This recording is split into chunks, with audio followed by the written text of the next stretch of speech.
Okay, we're live with another episode of Sample Serve's interviews with customers that we have. We're here with Jack Nolan, all the way over there. He's the owner and founder of SOS Analytical in Traverse City, Michigan. And this is Shanna Shia. She is the actual person who operates it. She's the lab manager. You're a chemist, that's correct? Correct. And she's the brains behind the operation. So Definitely. yeah. So anyway, we've been working with SOS now for years, and we've done some custom builds on some software for them, and that's what we're here to talk about. So I'll just let these guys answer some questions here. So we started building some custom software for you, Jack, in about 2020. I think it was early 2020, somewhere in there. Right. Right about the beginning of the pandemic. And it was regarding drinking water sampling. Can you kind of talk about what the problems you were having at that time and what prompted you to, do something about it?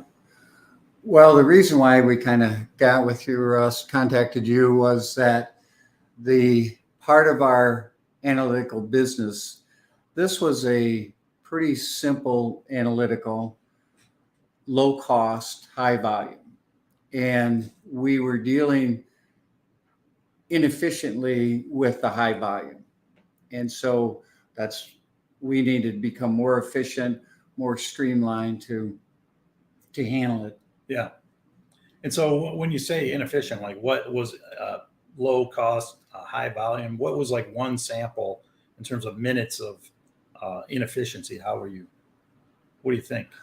I don't know if I narrow it down to minutes. I don't know if you can, but I can tell you it took up a lot of valuable time that our drinking water expert, what she was spending that amount of time on.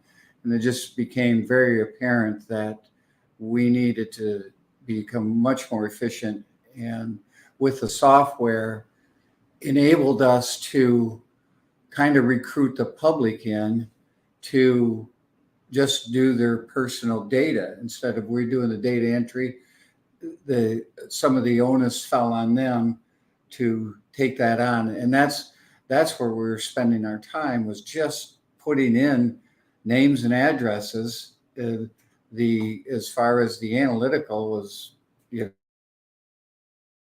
faster, but it was just the mundane things that we needed done. So they're dropping off a sample. It would be a piece of paper with the information, and then you guys had to type it in if you could read the writing. And exactly. So that was the inefficiency on the login part. Just the whole login was a loggerhead. Yeah. And then there was another inefficiency on the reporting side. Is that correct?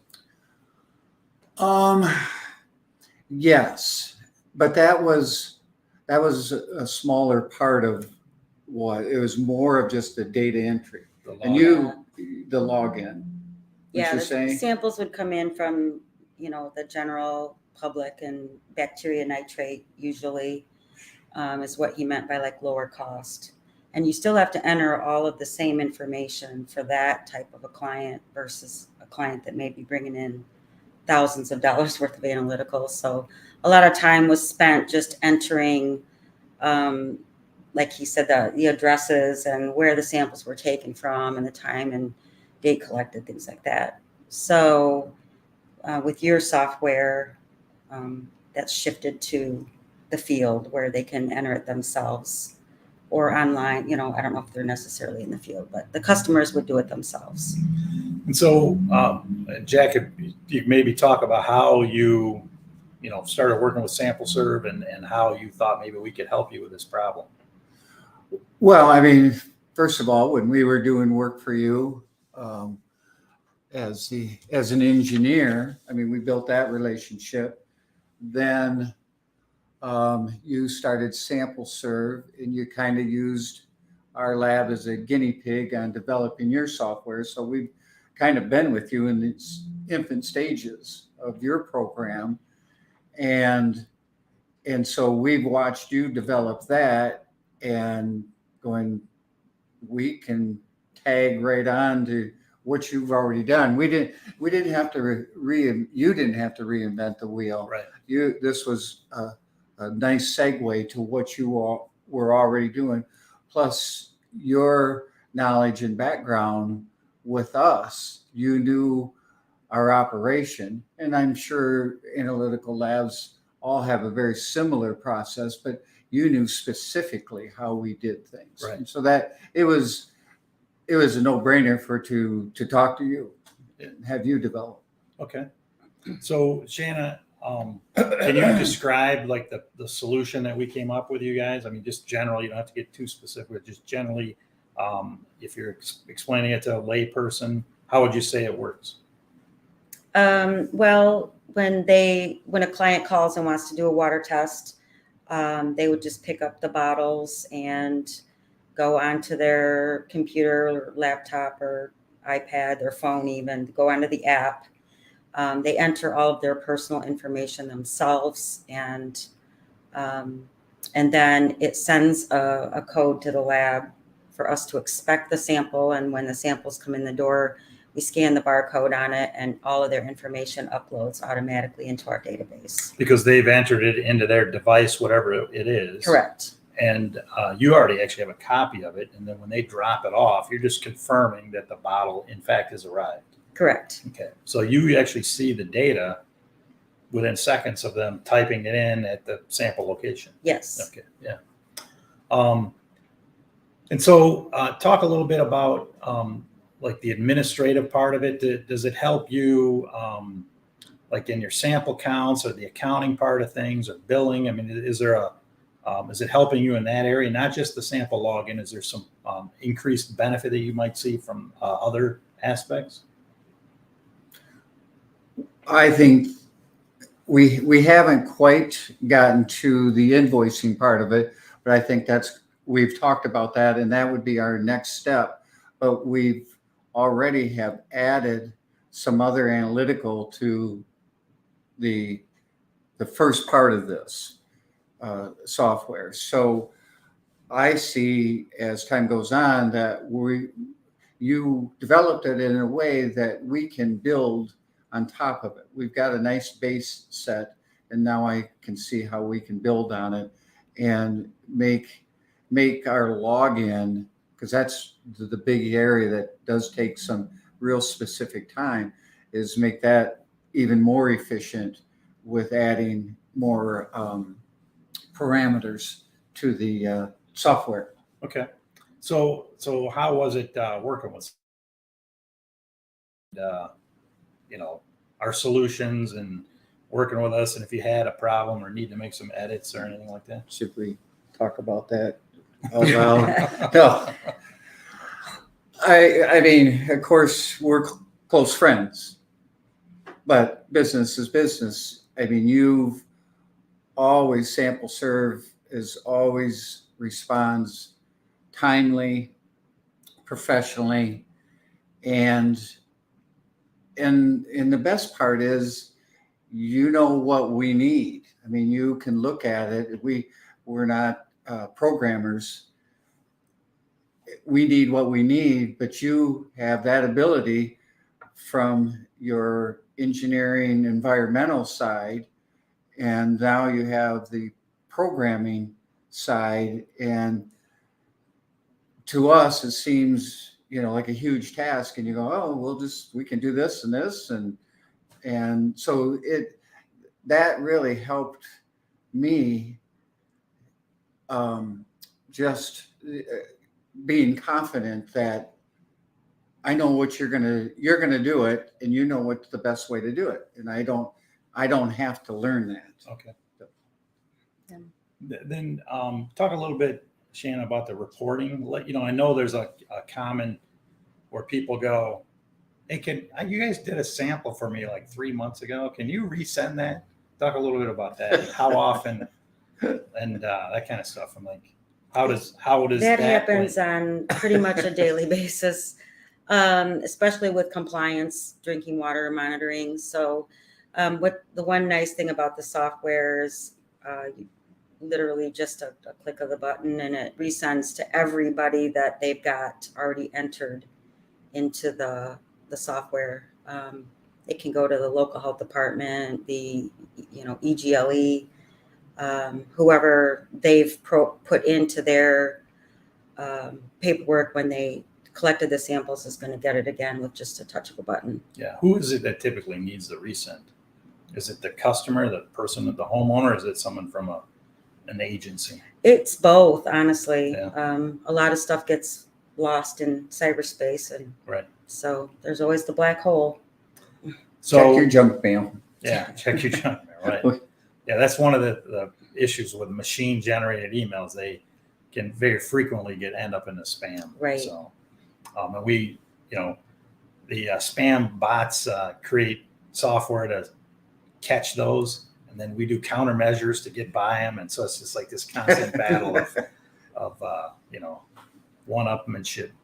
And so would you recommend that other labs that are doing the same type of analysis? Would you recommend a program like we built for you for them? Absolutely.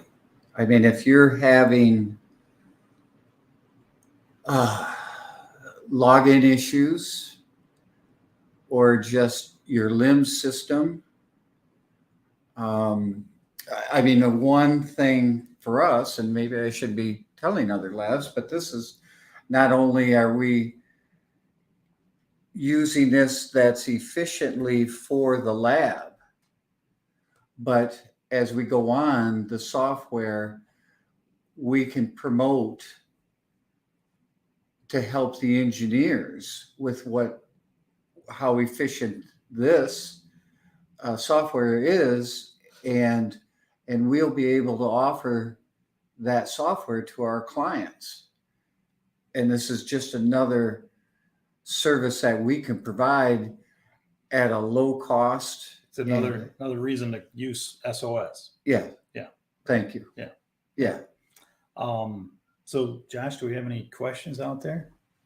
Oh, we got one that says "Well done, sample serve." So All it's right. not really a question. It's a statement. Okay. Is that from his mom? Oh, no, we won. Yeah. I'd like to add to that last point. A lot of the municipalities have their own small labs in the water plants, and I think it especially would be ideal for those types of users, because that's all they do is Bacti and maybe nitrates once in a while. So it would take care of the whole thing. Their whole process would be handled with that software. Okay. Well, that's all the questions I have. I appreciate you guys showing up today and doing this interview. Thank you. I'll write you that. Let's get Cash. Cash only. That's Cash. right. I got some questions we might be able Okay. to add in. Rick, have you noticed, have you put any numbers to any kind of time savings exactly that you found when performing sample logins, things like that? Not specifically, but, and again, this all kind of started right around the pandemic time. And so we really weren't running as normal as we do. I feel we're back to normal now. So I've been kind of watching and seeing how it has become more effective and efficient. And the other thing is that dealing, again, we're putting the onus on the public, and now we're engaging more with the public and requiring them to use the software and so my point is that we're more now promoting the software than we probably had in the past. And also, we started with this idea and we thought we had everything covered. We went through it as far as how we wanted the software. Then we get into it, and we need this change. Oh, could we, and so it's lives organically and has grown organically. And now I kind of feel like we've got the software where we want it. And now we're ready to move maybe to the next stage. And Russ has already kind of outlined how he looked at this building blocks for us, which really gave me a visual on how this process would go. And that's how it's gone. And so I feel like have moved to that. So I don't have any specific numbers. Every lab maybe that uses it too, it's not going to be the same. It can be tweaked individually Good point. for every Right. lab. So just because we need something set up a certain way would not necessarily be the case for a different And it's the laboratory. type of thing where the workflow will get faster and faster as you get used to it. Right. And you figure out your own way of doing things, and it just makes everything easier. Yeah. Well, it has that flexibility. Right. And that's what's And I might add that that it's branded, so people think it's your software. That there's our name's not on there. It says SOS Analytical. And then what you mentioned that the public has to fill out their own information. You've had any pushback on that? People having to enter stuff? Imagine there's probably been a few people, but is it generally how is it? Is it received pretty well by the public? I was actually surprised. I thought there would be more pushback, but I think 90% of the public are used to going to their phone, Right. computer, and so I was actually surprised Okay. of how very little. And to your suggestion, we set up a tablet right there in the office. If somebody is not computer savvy, we can help them in the office. Right. Also, so we just dealing with the public is, you gotta have flexibility there. Yeah. Okay. All right. Any other questions, Josh? Do you think with any kind of CPI this month has been like 8%, cost for everybody's going up, every single company's going through labor shortage. Do you think this can kind of negate any kind of price increases or kind of any iron problems that you're dealing with in the future? So first of all, bite your tongue when you said negate price increases. No.